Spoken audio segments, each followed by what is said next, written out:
बहुत बहुत निर्मला भाग्यशाली हूँ। आज जो है 6 मार्च के दिन हम दूसरी क्लास के अंदर गंधर्ववाद के विषय को लेकर के, इसमें खास करके मंडिक स्वामी का जो विषय है, क्या मानना है मंडिक स्वामी को, किस तरह से कैसा स्वरूप चल रहा है। अब मंडिक स्वामी ने अपनी बात पकड़ के तो रखी है, स्वाभाविक बात भी स्वाभाविक है, लेकिन अब इसके अंदर आत्मा और कर्म, ये विषय है इनका मुख्य लक्ष्य। तो आत्मा और कर्म, इन दोनों पदार्थों के बारे में हमें सोचना पड़ेगा। अब दो द्रव्य अपने आप में किस प्रकार के, कैसे द्रव्य हैं। अब इन कर्म द्रव्यों के अंदर की बात चल रही है, तो पहली बात आपको यहाँ पर ये समझनी है।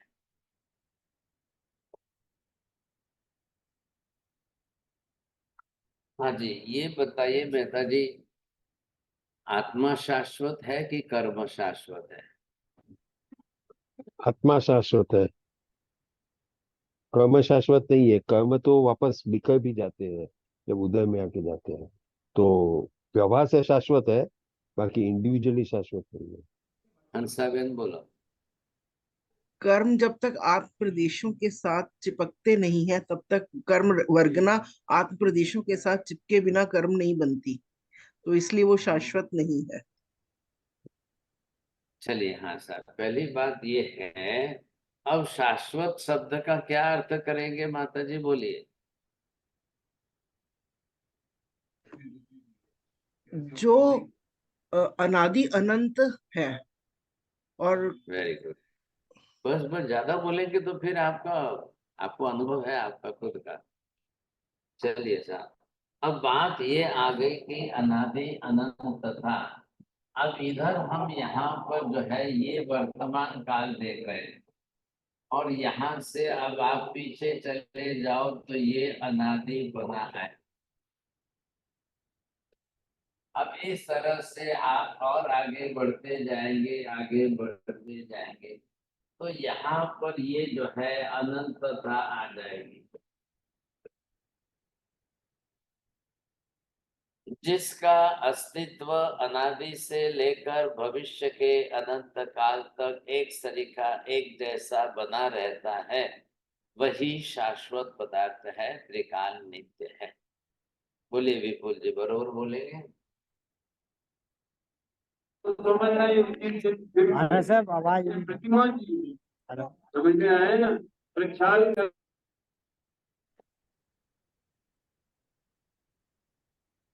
भाई किसका डिस्टर्बेंस था, किसका और कुछ चल रहा है तो बंद कर देना। हाँ जी साहब, यहाँ पर आपने देखा कि एक सरीखा, एक जैसा द्रव्य स्वरूप, ये आपने देखा कि ये है आत्मा का द्रव्य स्वरूप है ऐसा। अब यहाँ पर ये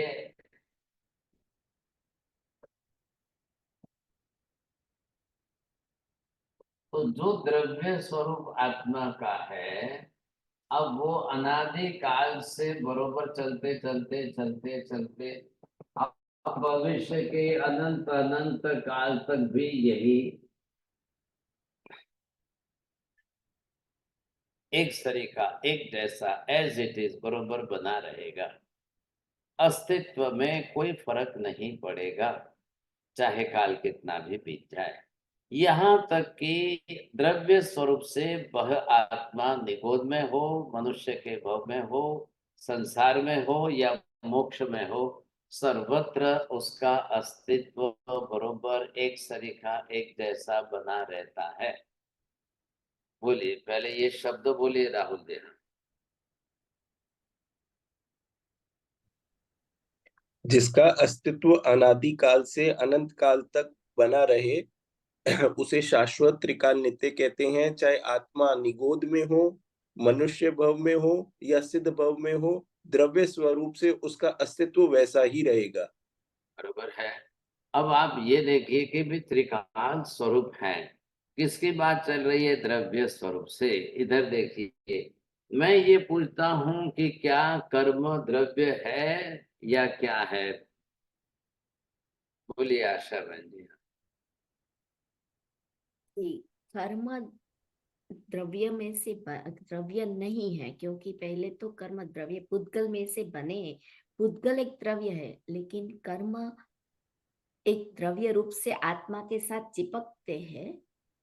चलिए मेहता जी बोलिए जल्दी, एक सेंटेंस बोलना, 2-4 सेंटेंस मत बोलना। कर्म द्रव्य स्वरूप नहीं है। चलो, क्या है, किसको बोलना है नीति बहन जी?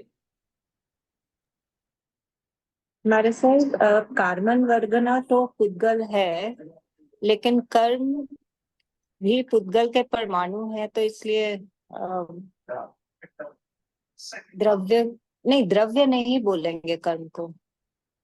चलो ठीक है ना, अब हो गई द्रव्य 2-4 द्रव्य की सेंटेंस पर्याय मत है। बनाना। पर्याय है। हाँ वेरी गुड वेरी गुड, बोलो द्रव्य की हंसा बहन, पहलो इनाम आयो છે। आज हंसा बहन को फर्स्ट प्राइज आ रहा है। कर्म पर्याय है, बरोबर है। अब क्या आत्मा भी पर्याय है? बोलिए सीमा जी, बहन जी। आत्मा पर्याय नहीं है, आत्मा शाश्वत है।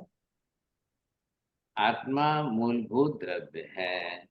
मूलभूत द्रव्य स्वरूप में जो जो होगा वह अनादि अनंत कालीन अस्तित्व बरोबर बनाए रखेगा। अनादि अनंत कालीन अस्तित्व बरोबर बनाए रखने के लिए मौलिक मूलभूत द्रव्य होना जरूरी है। पर्याय का अस्तित्व एक सरीखा एक जैसा सदाकाल नहीं रहता है।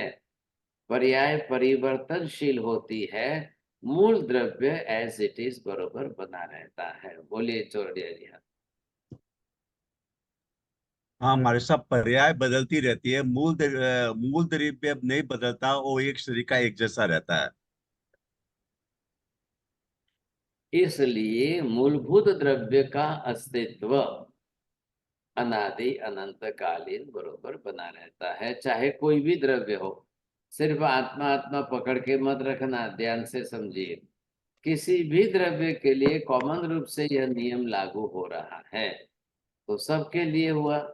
आप कोई भी द्रव्य हो, सब बरोबर इसी नियम में आएंगे, समझे कि नहीं? बोलिए विभा बहन, बोलिए। मूलभूत द्रव्य हमेशा अनादि अनंत काल तक शाश्वत रहता है, और पर्याय नष्ट हो जाती है, वो एक जैसी नहीं रहती है। चलो, ये सबके लिए नियम लगाना है, तो अन्य किस किस द्रव्यों के लिए लगा के बोलेंगे? उद्गलास्तिकाय, जीवास्तिकाय, दो ही द्रव्य है ऐसे जो चलिए चलिए, पर्याय आप एक स्वरूप माला भी के, है। आप एक माला गिनिए साहब। बोलो साहब, मीना बहन जी। जीवास्तिकाय, आकाशास्तिकाय, धर्मास्तिकाय, अधर्मास्तिकाय, they all द्रव्य and एक पुद्गलास्तिकाय, और they बाकी all रह गया। द्रव्य। हाँ, पुद्गलास्तिकाय। अब ये जो है, ये 5 अस्थि कायात्मक ऐसे 5 द्रव्यों का अस्तित्व है, वो बरोबर बना रहेगा सब। मूल द्रव्य स्वरूप से अस्तित्व में कोई बाधा नहीं आएगी। अनादि काल से लेकर भविष्य के अनंत काल तक उनके मूल द्रव्य स्वरूप में कोई बाधा नहीं आएगी। कब से है आकाश, कब से है, कितने वर्षों से आकाश का अस्तित्व बना हुआ है, भविष्य में कितने काल तक बना रहेगा। अनंत अनंत अनंत अनंत को अनंत का अनंत बार गुणाकार कर लो, आप बोलते ही जाओ बोलते ही जाओ, कभी भी आकाश का अंत नहीं आएगा, आकाश नष्ट नहीं होगा। ठीक इसी तरह से धर्मास्तिकाय है, अधर्मास्तिकाय है, अनंत अनंत काल में कभी नष्ट नहीं होगा। अनादि अनंत काल से इनका अस्तित्व बरोबर बना रहता है ना। तो क्या होने वाला है? कुछ भी नष्ट नहीं होगा। ऐसी स्थिति के अंदर ये आपको सोचना है। चलिए साहब, अब आत्मा का भी यही स्वरूप हुआ। अब रही बात, पुद्गल का भी स्वरूप यही हुआ। पुद्गल अस्तिकाय द्रव्य है, पुद्गल के परमाणुओं का अस्तित्व भी सदाकाल बना रहता है। अब बताइए साहब, कर्म अनादि अनंत कालीन है कि नहीं? बोलिए साहब। ललिता बहन जी, महेंद्र जी, नरेंद्र जी, बोरा जी, आप बोलने वालों में थे, आपने बिल्कुल क्या कर दिया, मौन रख गए। जसवंत भाई शाह बोलना है? चलिए, हिना बेन दोषी, अब सबके टाइम नाम लेने में टाइम जाएगा। जी हाँ, दो कल्पना बेन है जिनको बोलना है, बोलिए। अच्छा मैं तो अरे महाशय नहीं बोल सकती, धन्यवाद, नहीं ध्यान था। धन्यवाद। हाँ चलिए सर, बोलिए सर, चोटिया जी बोलिए। कर्म का तो आदि तो होता ही है महाराज, अनादि कालन तो नहीं रहता है, और अनंत काल तक रह सकता है। हाँ, अब बात किसकी चल रही है, सुनिए ध्यान से। हाँ, आत्मा संसार के अंदर है और आत्मा का अस्तित्व अनादि अनंत कालीन है। कर्म का भी अस्तित्व बरोबर अनादि अनंत कालीन बना हुआ है। कर्म है, पर्याय है, कर्म द्रव्य नहीं है, लेकिन कर्म पर्याय के रूप में होते हुए भी कर्म का अस्तित्व अनादि अनंत कालीन किस दृष्टि से है? प्रवाह की दृष्टि से है। प्रवाह किसको बोलते हैं? फ्लो जिसको कहते हैं हम। गंगा नदी शाश्वत है, रोज का पानी शाश्वत तो नहीं है, रोज का पानी तो जाके समुद्र में मिल जा रहा है। गंगा नदी अपने आप में शाश्वत है, पानी रोज बदलता जाएगा फिर भी शाश्वत है। कर्म बने रहेंगे, कर्म क्षय होंगे, सब जीव कर्मों का क्षय भी करेंगे, लेकिन बांधेंगे भी सही। तो कर्म का अस्तित्व तो जगत में कभी नष्ट होता ही नहीं है। अनंत अनंत अनंत अनंत काल से कर्म का अस्तित्व बरोबर बना हुआ है, वर्तमान में भी है, भविष्य में भी रहेगा ही रहेगा।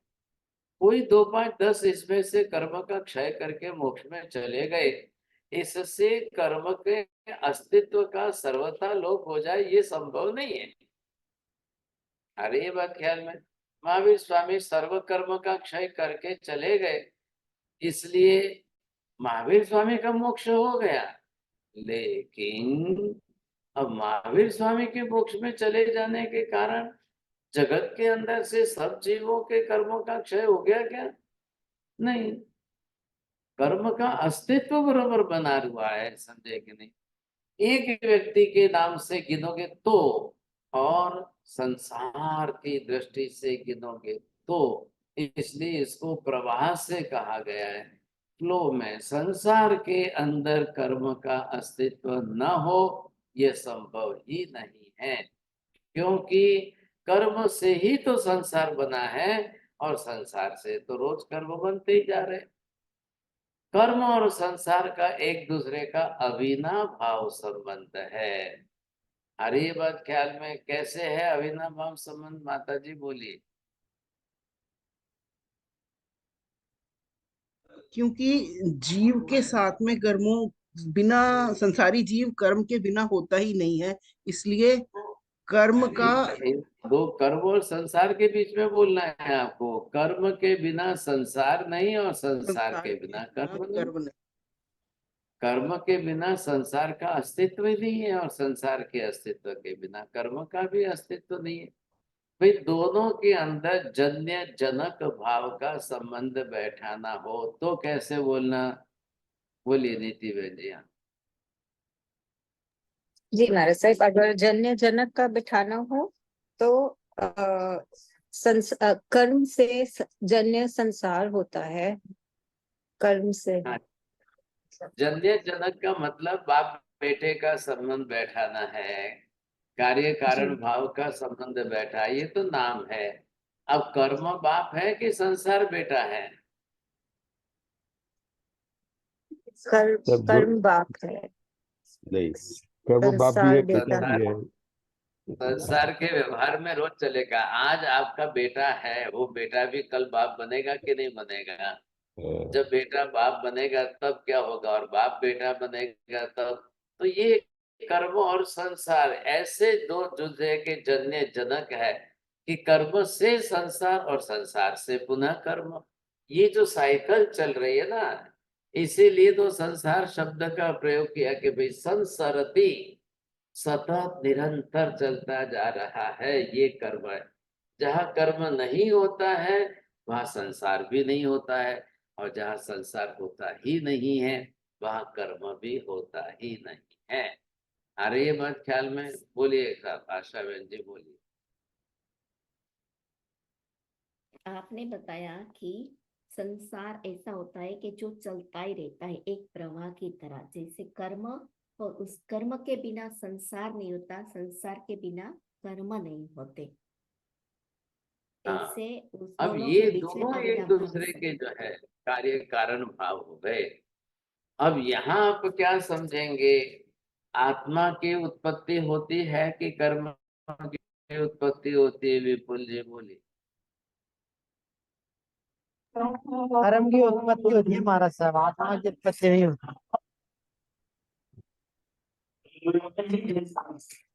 कर्म की उत्पत्ति होती है महाराज साहब।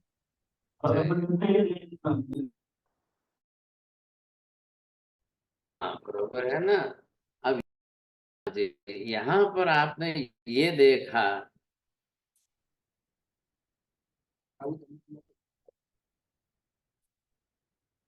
यहाँ पर आप देखिए कि आत्मा की उत्पत्ति होती है कि कर्म की उत्पत्ति होती है। अब आत्मा की उत्पत्ति क्यों नहीं होती है? शाश्वत नियम का स्वरूप बोलिए मेहता जी। हाँ, जो शाश्वत होता है उसकी उत्पत्ति नहीं होती है। वो जो पदार्थ स्वरूप हाँ होता है उसकी बरोबर, उत्पत्ति नहीं बहुत होती है। अच्छा है। हाँ जी, जो जो शाश्वत होता है उसकी उत्पत्ति कभी होती ही नहीं है, और जिसकी उत्पत्ति होती है वो कभी शाश्वत कहा ही नहीं जाता है। पहले ये शब्द बोलिए आप, राहुल जी बोलो। जो जो शाश्वत होता है उसकी उत्पत्ति होती ही नहीं है, जिसकी उत्पत्ति होती है वो शाश्वत होता ही नहीं है। Very good. हाँ, अब देखिए साहब, अभी हम किस नए से किस किस एंगल से बात पकड़ रहे हैं वो ध्यान में रखना।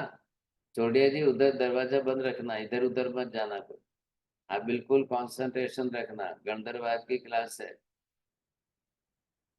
हाँ जी, तो यहाँ पर देखिए जो जो मूलभूत द्रव्य होते हैं वो त्रिकाल नित्य शाश्वत होते हैं, वो अनादि अनंत होते हैं। जो अनादि अनंत त्रिकाल नित्य शाश्वत होते हैं उनकी उत्पत्ति कभी होती ही नहीं है, और जिनकी उत्पत्ति होती है वो अनादि अनंत कालीन शाश्वत कभी होते ही नहीं है। बोलिए। जो जो अनादि अनंत काल में जिसकी शाश्वत है उसकी उत्पत्ति नहीं होती, और जिसकी उत्पत्ति नहीं होती है वो हमेशा शाश्वत होते हैं, बहुत अच्छा है, वेरी उसका गुड। अस्तित्व चलिए बना साहब, रहता है।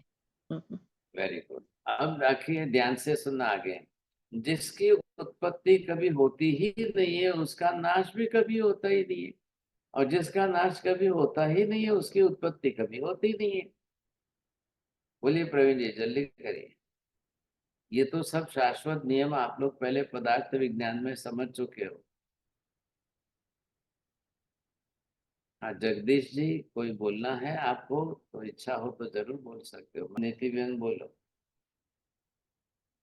जी मेरे सर, जिसकी उत्पत्ति कभी होती नहीं है उसका नाश भी कभी होता ही नहीं है, और जिसका नाश कभी नहीं होता है उसकी उत्पत्ति भी कभी नहीं होती है। अब इससे क्या निष्कर्ष निकला? ये हमने दो चार ऐसे त्रिकाल नित्य शाश्वत सिद्धांत बैठा है, इसका निष्कर्ष क्या निकला? आत्मा त्रिकाल नित्य है, अनादि अनंत कालीन है, शाश्वत है, अनुत्पन्न है और अविनाशी है। आत्मा उत्पन्न नहीं होती है तो नष्ट भी नहीं होती है। अब ऐसी आत्मा को ये जो कर्म है क्या नाच नचाता है, कैसा नचाता है? ये कर्म क्या है?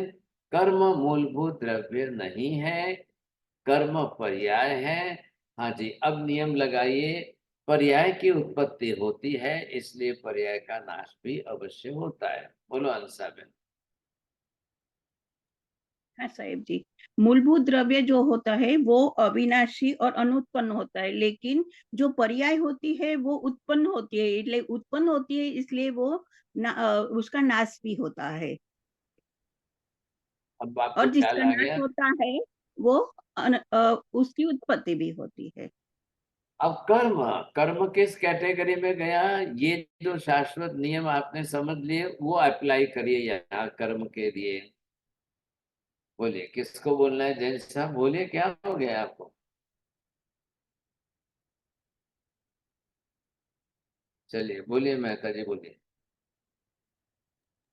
कर्म शाश्वत नहीं है, कर्म की उत्पत्ति होती है, कर्म का विनाश भी होता है, बस इतनी नहीं। और कर्म अनादि अनंत से नहीं, अनादि अनंत से तो प्रवाह से है, बाकी तो विनाश और उत्पत्ति होती है उसकी। हाँ जी, तो कर्म उत्पत्ति वाला है, पर्याय है, पर्याय रूप होने से जरूर उत्पन्न होगा। अब आत्मा भी जब पर्याय में आ जाएगी तो उसकी भी उत्पत्ति होगी, तो उत्पत्ति होगी तो नाश होगा। द्रव्य स्वरूप से नाश नहीं है, द्रव्य स्वरूप से उत्पत्ति नहीं है, लेकिन पर्याय स्वरूप से आत्मा की उत्पत्ति अवश्य है।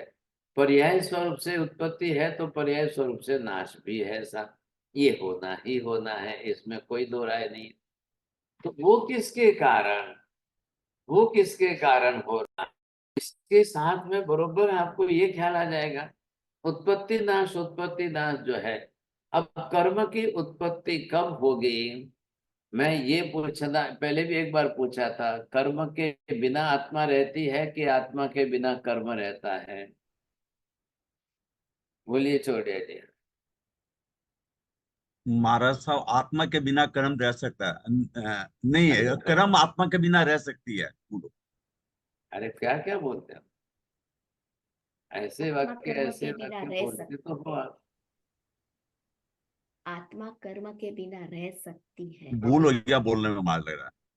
हाँ तो कैसे होती है भूल? बीस बार में चाय पीते हो ना? आत्मा कर्म के बिना नहीं रह सकती, आत्मा कर्म के अरे बिना रह सकती ये है, आप पर कर्म रुक आत्मा जा, के बिना नहीं रह सकता। मत बोलिए मत बोलिए, थोड़ी बोलो। देर लिख लो, पहले लिख लो, कुछ का कुछ गड़बड़ हो रही है आपके बोलने। बोलिए नीति बहन जी। हाँ जी महाराज सर, आत्मा कर्म के बिना रह सकती है जैसे सिद्ध क्षेत्र में, लेकिन कर्म आत्मा के बिना नहीं रह सकते। अब मैं एक शब्द बदलता हूँ, हाँ, ध्यान से सुनना। आत्मा के बिना कर्म का अस्तित्व है कि कर्म के बिना आत्मा का अस्तित्व है? बोलो आशा बहन, बोलो। कर्म के बिना आत्मा का अस्तित्व होता है।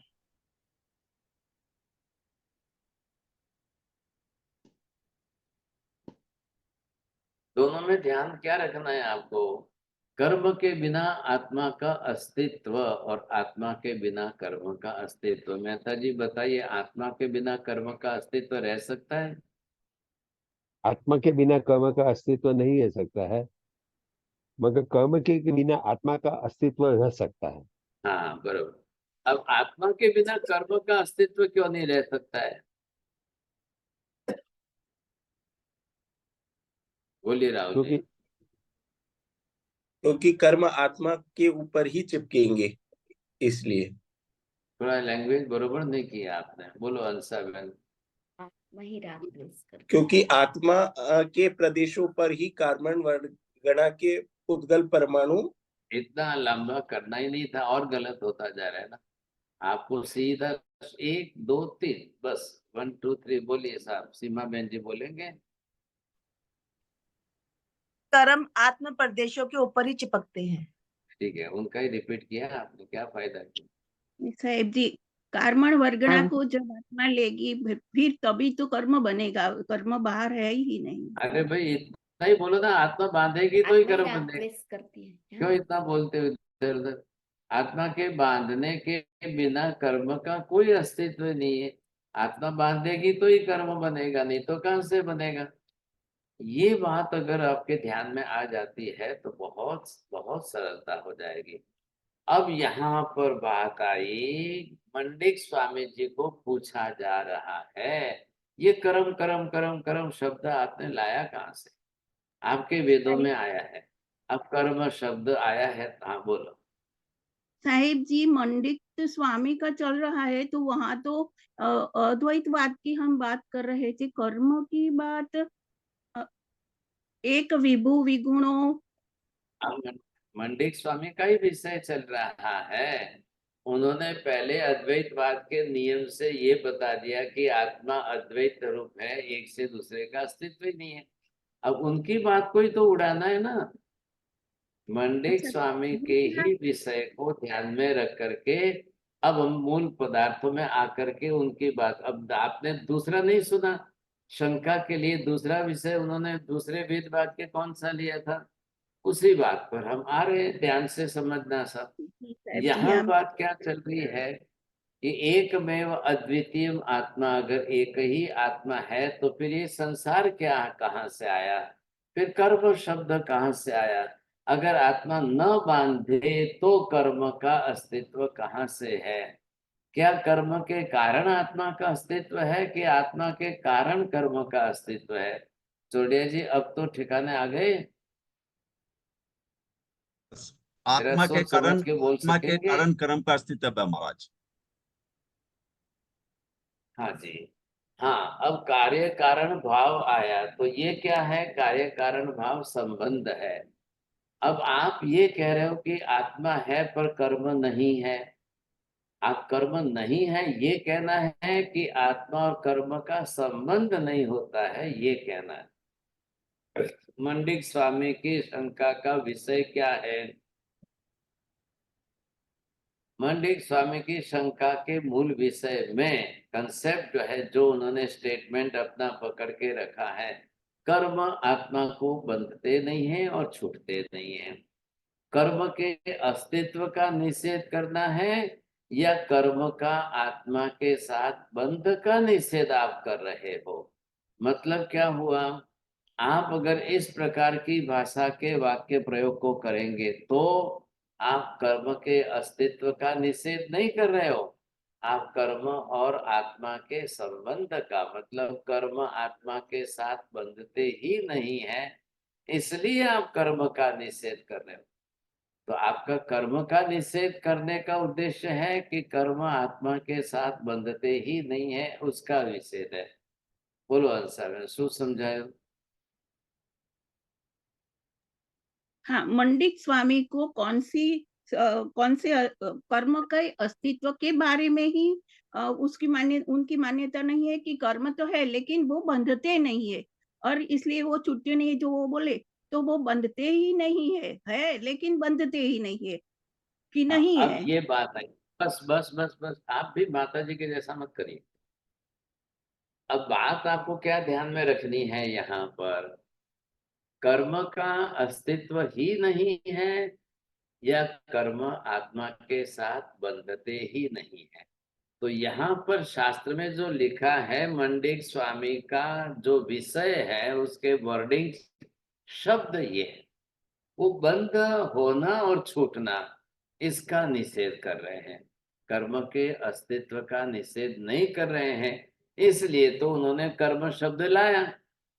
महावीर क्या कह रहे हैं, अरे आप अगर आप कर्म शब्द ला रहे हो तो पहले ये बताइए कर्म आया कहाँ से, कर्म कैसे उसका अस्तित्व है, क्या बिना किए कर्म का अस्तित्व संभव है। अगर आत्मा न बांधे तो कर्म का अस्तित्व संभव कैसे है। आत्मा के बांधे बिना कर्म का अस्तित्व संभव नहीं है। अब आप किसका निषेध कर रहे हो, आत्मा के साथ बांधने का निषेध कर रहे हो कि कर्म के अस्तित्व का निषेध कर रहे हो। थोड़ा फर्क समझने की कोशिश करना, मैं पहले कह रहा हूं। अगर आप कर्म के अस्तित्व को स्वीकार करते हो तो बात यहाँ पर आए कि आत्मा के बांधे बिना कर्म आया कहाँ से। आत्मा के बांधे बिना तो कर्म बन ही नहीं सकता है, तो फिर ये कर्म कर्म कर्म कर्म शब्द आया कहाँ से, इस शब्द की उत्पत्ति कहाँ से हुई, ये व्यवहार में आपने कहाँ से लाया, इसका पहले आपको स्पष्टीकरण करना पड़ेगा। अब क्या जवाब देना भाई साहब। अम्मा बोलिए। हाँ जी। हमारे साहब इनमें जी हमारे साहब इनमें कर्म की डेफिनेशन क्या है? बिकॉज हमारे में तो कर्म की डेफिनेशन कार्मिक, वर्गना के पुद्गल, परमाणु, लेकिन इनमें तो कर्म की वो जो भी डेफिनेशन। है, जो भी हो, तो कोई भी हो, कुछ भी हो, अभी उधर मत जाइए। पहले बात यहाँ टिपिकल शब्द है, उसको पकड़िए। वो भी बात यहीं बैठेगी, वो भी व्याख्या उनकी यहीं बैठेगी। करना तो आत्मा को ही है ना।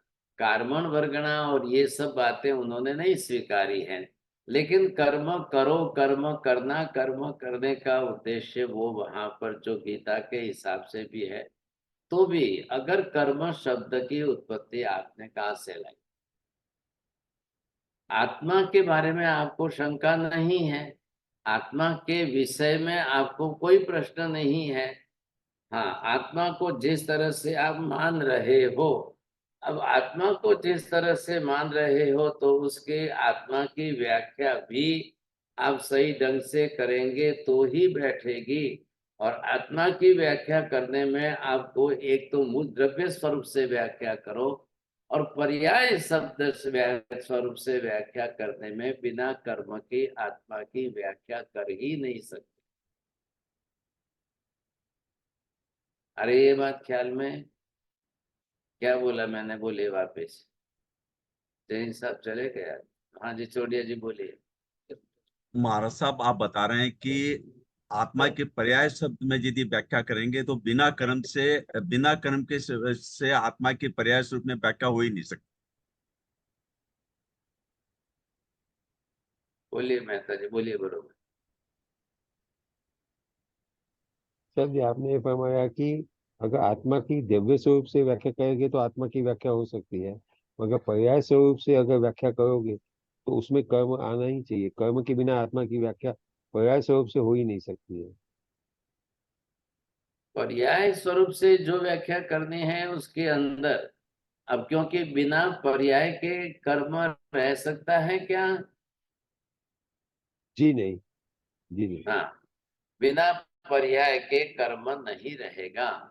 जब कार्बन वर्गना के पुद्गल परमाणु के स्वरूप में रहेगा तब आप कर्म शब्द नहीं प्रयोग कर सकते हो। और जब कर्म शब्द का प्रयोग किया है तो कार्बन वर्गना का मूल द्रव्य इस पर्याय में परिवर्तित हो चुका है। आ रहा है ख्याल में? तो फिर वापस आ गई बात, कर्म शब्द का आप व्यवहार में उपयोग कर रहे हो तो कर्म की उत्पत्ति होती है। अब कर्म की उत्पत्ति स्वयं में होती है कि आत्मा के करने से होती है? आत्मा के करने से मूल होती है। द्रव्य की किसी की भी, कोई भी एक भी किसी भी मूल द्रव्य की उत्पत्ति होती नहीं है और स्वयं में भी होती ही नहीं है। दोनों तरफ से द्रव्य द्रव्य स्वरूप में ही है। आकाश को धर्मास्तिकाय को अधर्मास्तिकाय को किसी स्वरूप में उत्पन्न होने का प्रश्न ही नहीं आता है। ये तो स्पष्ट हो गया आपको। आकाश के लिए तो कोई प्रश्न नहीं आ रहा है। अब किसके लिए आ रहा है? पर्याय के लिए। तो जब कार्बन वर्गना के पुद्गल परमाणु जो आपने देखे हैं वो क्या है? बिना कार्बन, आत्मा तो कर्म रूप में बदलती नहीं है। कार्बन वर्गना के पुद्गल परमाणु ही कर्म रूप में परिवर्तित होते हैं, आत्मा नहीं परिवर्तित होती है। मीना बहन जी बोलिए, समझ में आ रहा है कि नहीं?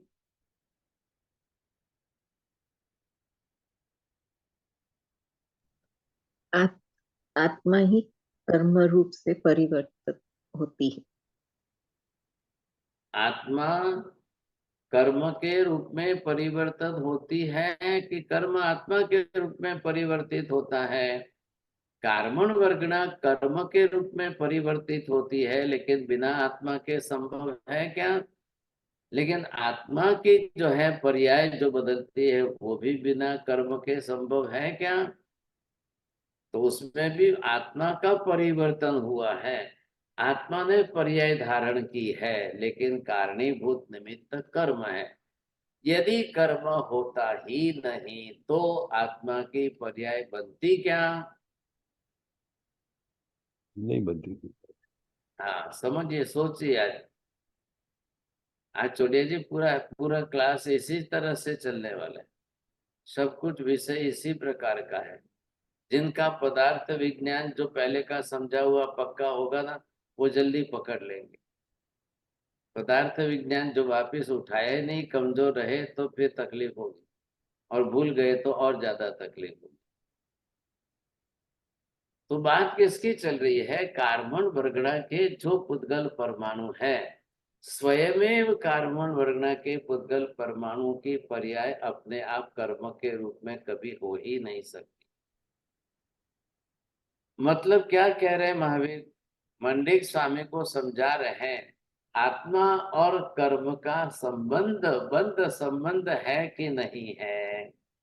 आप यदि सर्वथा न मानो तो कैसे चलेगा? यदि आप कर्म की सत्ता को स्वीकार करते हो या नहीं, लेकिन आत्मा की सत्ता को स्वीकार करते हो, तो आपको निश्चित रूप से इसी तरीके से स्वीकार करना होगा, दूसरा विकल्प नहीं है। ध्यान में लीजिए। तो यहाँ पर जो है, जो हेतु देखा जा रहा है, उस हेतु में कौन सा हेतु बीच में आ रहा है? दोनों के रूप में आपको समझना है। यदि अब ठीक है, आप तो कार्बन वर्गणा के पुद्गल परमाणु और ये सब कुछ नहीं मानोगे, ठीक है, कोई हरकत नहीं, लेकिन आत्मा है और आत्मा की पर्याय का परिवर्तन होता है, तो वो तो उन्होंने ना कह दिया कि हम तो नहीं मानते, आत्मा की पर्याय पर्याय नहीं मानते। साहब ध्यान से समझिए, दुनिया के सभी दर्शनों ने द्रव्य गुण पर्याय ऐसी पदार्थ की व्यवस्था किसी ने नहीं बैठाई, सिर्फ और सिर्फ एकमात्र जैन दर्शन ही बैठा रहा है। पदार्थ मात्र द्रव्य गुण पर्यायात्मक ही होता है। बोलिए छोटे। मासा हमारे पदार्थ द्रव्य गुण पर्यात्मक होता है और पर्यात्मक ही होता है। लेकिन दूसरे कोई दर्शन नहीं मान रहे। वैदिक दर्शनों ने भी द्रव्य गुण पर्याय का स्वरूप नहीं बताया, और ये गौतम बुद्ध ने, इन्होंने तो मूल द्रव्य का ही निषेध करके ये तो खाली पर्याय को ही मानने लग गए। अब पर्याय को मानने लगे तो पर्याय जो है परिवर्तनशील है, इसलिए उन्होंने विनाशी कह दिया। अब वो समझ ही नहीं पा रहे हैं। बुद्ध जो है ऐसे विषयों में मौन रहते हैं, ऐसा बुद्ध दर्शन के मानने वाले कहते हैं। गौतम बुद्ध अधिकांश रूप से मौन रहे, ये सब वर्णन उन्होंने नहीं किया है, लेकिन कालांतर में उनके जो संप्रदाय बने हैं, हीनयान महायान वगैरह सौत्रांतिक काल बने, इन लोगों ने सबने अपनी तरह से बुद्ध के नाम से अर्थ करते करते वर्णन किया है। तो चारों संप्रदायों के अलग अलग वर्णन आ रहे हैं, सब एक वाक्यता कहीं नहीं जुड़ पा रही। जैन धर्म के अंदर, जैन दर्शन के अंदर मूलभूत द्रव्य गुण पर्यायात्मक स्वरूप से कई मतभेद नहीं आ रहे। अब जिन्होंने अगर इस द्रव्य गुण पर्यायात्मक स्वरूप में भेद किया, क्या लाए गए, तो फिर वो मिथ्यात्वी बन जाए, फिर वो सम्यक दृष्टि नहीं रहेगी। इसलिए लोग भेद करते हैं, और ये द्रव्य गुण पर्याय को न स्वीकारने वाले बहुत हो गए। द्रव्य गुण पर्यायात्मक स्वरूप स्वीकारने वाले सिर्फ और सिर्फ एक अकेले जैन बचे हैं, और कोई नहीं। ऐसी स्थिति में अगर आप कर्म को पर्याय मानते हो तो उसका भी द्रव्य मानना पड़ेगा। आत्मा को द्रव्य मानते हो तो पर्याय भी माननी पड़ेगी। आत्मा की पर्याय माननी हो तो कर्म के बिना आत्मा की पर्याय का होना ही संभव नहीं है साहब। पर्याय मानोगे तो उत्पत्ति आएगी, उत्पत्ति आएगी तो विनाश आएगा, बिना उत्पत्ति के नाश नहीं होगा, बिना नाश के उत्पत्ति नहीं होगी। उत्पत्ति और नाश तो दोनों ही स्वीकारना पड़ेगा, और उत्पत्ति और नाश स्वीकारोगे तो आत्मा की प्रत्येक पर्याय कर्माधीन स्थिति वाली ही रहेगी। पहले निष्कर्ष पर आते आते यहाँ तक पहुंची आप, क्या लगे? बहुत कुछ सोचना पड़ता है इसके अंदर, नहीं तो नहीं आ सकते आप, इस निष्कर्ष पर ही नहीं आ सकते। आत्मा के साथ जो है ये सारा व्यवहार चल रहा है। बिना आत्मा के कोई कर्म बन ही नहीं सकता है, और बिना कर्म के कोई पर्याय आत्मा की भी नहीं बन सकती है। निश्चित रूप से यही चक्कर चलेगा सब। अब निश्चित रूप से जब चक्कर चलना ही चलना है, तो किस प्रकार से कैसा चलेगा, किस प्रकार से कैसा चलेगा, ये व्यवहार बीच में आया, समझे कि नहीं? तो आत्मा अपनी तरफ से कैसा व्यवहार करती है, क्यों आत्मा कर्म मानती है, कैसे आत्मा को कर्म बनते हैं, क्यों बांधती है, फिर कारण क्या है बांधने का। तो मूलभूत द्रव्य स्वरूप में यदि कर्म मानती हो तो सिद्ध की आत्मा भी कर्म मान ले, तो सिद्ध की आत्मा क्यों नहीं कर्म मानती है ऐसा। अब सिद्धों ने सर्वथा सर्व कर्मों का क्षय कर दिया है, और उसके बाद आत्मा ही अपने सर्व गुण संपन्न पर्याय में आ गई। अब उसको कोई कर्म मानना ही नहीं है। ध्यान दीजिए, कर्म बंध जन्य पर्याय और कर्म क्षय जन्य पर्याय। नित्य बहन जी बोलिए, समझ में आ रहा है? कर्म बंध जन्य पर्याय और दूसरा बोल नहीं समझा आपने, ध्यान नहीं दिया। बोलिए मेहता जी, बोलिए। समझे, हमने फरमाया कि कर्मजन्य बंध पर्याय और कर्म कर्म बंध जन्य, कर्म कर्म बंध जन्य बंध पर्याय जन्य और पर्याय, कर्म क्षय जन्य कर्म पर्याय, रहित पर्याय। कर्म हाँ, क्षय जन्य पर्याय। जैसे कर्म कर्म रहित क्षय, पर्याय। कर्म रहित पर्याय जो सिद्ध की पर्याय है वो कर्म हाँ रहित बोलिए। पर्याय। हाँ जी, तो कर्म बंध जन्य पर्याय संसार, कर्म रहित पर्याय मोक्ष है। फिर वहां पर्याय शब्द का उपयोग करना है कि नहीं करना है, सबन बोलो। हाँ साहेब जी का, क्योंकि वो अंतिम पर्याय स्थिर पर्याय हो गई आत्मा की, इसलिए जैन वो साहब भी बोलिए, सिद्ध सिद्ध जो है पर्याय है कि द्रव्य है? द्रव्य की अंतिम पर्याय है। साहब जी वो तो द्रव्य हाँ जी, है। हाँ द्रव्य तो है, पर्याय सिद्ध पर्याय कैसे कहोगे फिर? तो यहाँ दोनों बात आ गई, एक कर्म बंध जन्य और एक कर्म क्षय जन्य। यही तो है निष्कर्ष। आज ही पूरा हो जाता है, देखने जाओ तो आज ही आपको लगेगा कि हाँ साहब ये तो बिल्कुल बात पूरी हो गई आज। लेकिन अभी तो और कितने महीने चलेगा विषय। यही बात है, इतनी सी बात को घूटना है। अभी बहुत लंबी चलने वाली है क्लास, गणमंडिक स्वामी के विषय। लेकिन निष्कर्ष यही आके रुकेगा, यहीं पर लाना है बात को। तो कर्म बंध, कर्म का बंध होता है तो ही आत्मा की पर्याय बदलती है, और कर्म का क्षय होता है तो ही आत्मा की पर्याय सिद्ध पर्याय होगी, नहीं तो हो ही नहीं सकती है। कर्म का बंध छुटकारा, ये मंडिक स्वामी का विषय है, ध्यान में रखिए। कर्म का अस्तित्व ही नहीं है ऐसा मंडिक स्वामी नहीं कह रहे हैं। कर्म का आत्मा के साथ बंध नहीं होता है, छुटकारा नहीं होता है, ये उनका मानना है। तो क्या फर्क आया साथ में? क्योंकि आत्मा की तो उत्पत्ति होती नहीं है, और जब आत्मा की उत्पत्ति नहीं होती है तो किसकी उत्पत्ति होती है? था आत्मा जो भी पर्याय धारण करे उसी को आत्मा की उत्पत्ति कही जाएगी। अरे ये बात ध्यान में बोलिए मीना बहन। So the soul which adopts whatever body, that's when it's called the birth. आत्मा की उत्पत्ति हम बोल रहे हैं ना, The birth of आत्मा उत्पन्न नहीं हो रही है, ध्यान से सुनिए। आत्मा उत्पन्न हो रही है कि आत्मा की उत्पत्ति हो रही है? क्या आत्मा की फर्क लग रहा है उत्पत्ति, दो में? आत्मा की What is पर्याय the की difference उत्पत्ति। between, what is the difference between two type of sentence? Whether the soul is being born or the soul is adopted. soul is adopting the body. आत्मा स्वयं उत्पन्न होती है, आत्मा उत्पन्न होती है कि आत्मा की पर्याय उत्पन्न होती है? So तो आत्मा की आत्मा उत्पत्ति की नहीं पर्याय होती, इसलिए आत्मा उत्पन्न होना यह संभव नहीं है। तो आत्मा की पर्याय उत्पन्न होती है। तो आत्मा की पर्याय बिना कर्म के संभव है क्या? नहीं। एक भी पर्याय, आत्मा की कितनी पर्याय हो गई आज दिन तक?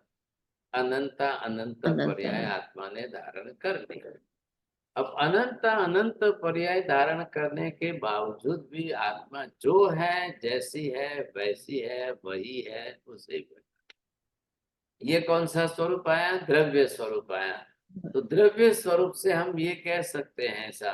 अब द्रव्य स्वरूप से उसका अस्तित्व है तो आप बोलोगे कि हाँ जी, आत्मा द्रव्य की उत्पत्ति हुई कि आत्मा के पर्यायों की उत्पत्ति हुई साहब। तो जब पर्याय आ जाएगी तब उत्पत्ति आएगी, और उत्पत्ति आएगी तो ही पर्याय बनेगी, नहीं तो नहीं बनेगी। लेकिन बिना द्रव्य के पर्याय कहाँ से आएगी? बिना द्रव्य के पर्याय भी संभव नहीं है। तो निश्चित रूप से चलेगी। बिल्कुल सही। ये पहले दोनों के बीच में जो स्पष्टता है वो कर लो, थोड़ा सा विचार विमर्श कर लेना, ढूंढ लेना। क्या आज का क्लास जो है ना 2 बार वापस सुनना पड़ेगा। ये खाली शाश्वत सिद्धांतों के नियम बैठाने की बात चल रही है। हाँ जी बोलिए, किसको पूछना है? महाराज साहब, आपने बताया है कि आत्मा मूल द्रव्य है, अनुत्पन्न है, वो तो उत्पन्न होती ही नहीं है, तो पर्याय ही तो उत्पन्न होगी, वही चीज है ना आप लोग बोल रहे हैं? हाँ बिल्कुल, द्रव्य रूप से उत्पत्ति है कि आत्मा की? मूलभूत द्रव्य है वो अनुत्पन्न है। हाँ जी, मूलभूत द्रव्य है वो अनुत्पन्न है, ये आपको मानना पड़ेगा। तो पर्याय ही उत्पन्न होगी। जो अनुत्पन्न होता है वह अविनाशी अवश्य होता है। जो अविनाशी होता है वही अनुत्पन्न होना है। इसका विरोधी बोलो, बोलो आश्रम जो विनाशी है वो ओके, जो महाराज साहब, जो अविनाशी है वो अनुत्पन्न है। जिसकी उत्पत्ति होती है उसका विनाश अवश्य होता है, और जिसका विनाश होता है उसकी उत्पत्ति होती है। हाँ जी, अब जिसकी उत्पत्ति और विनाश की बात हमने की, तो यहाँ पर आपको क्या समझना है? मूल द्रव्य स्वरूप से आत्मा की उत्पत्ति नहीं है, तो क्या मूल स्वरूप से कर्म की उत्पत्ति है? मूल द्रव्य स्वरूप से कर्म की उत्पत्ति नहीं है। मूल द्रव्य स्वरूप से सिर्फ आत्मा की उत्पत्ति है। आत्मा की उत्पत्ति कैसे होगी? मूल द्रव्य स्वरूप से पर्याय धारण करने पर हो गई था। लेकिन अब आप दोनों को बरोबर साथ में बैठा दो, आपको बरोबर ख्याल आ जाएगा। इसलिए गाना आत्मा की उत्पत्ति और आत्मा उत्पन्न हो, ये संभव नहीं है ऐसा। लेकिन अब पर्याय जो भी धारण करेगी, तो किसी भी पर्याय को आत्मा की उत्पत्ति कहना कि नहीं कहना, ये भी आपको साथ में ख्याल आ जाएगा।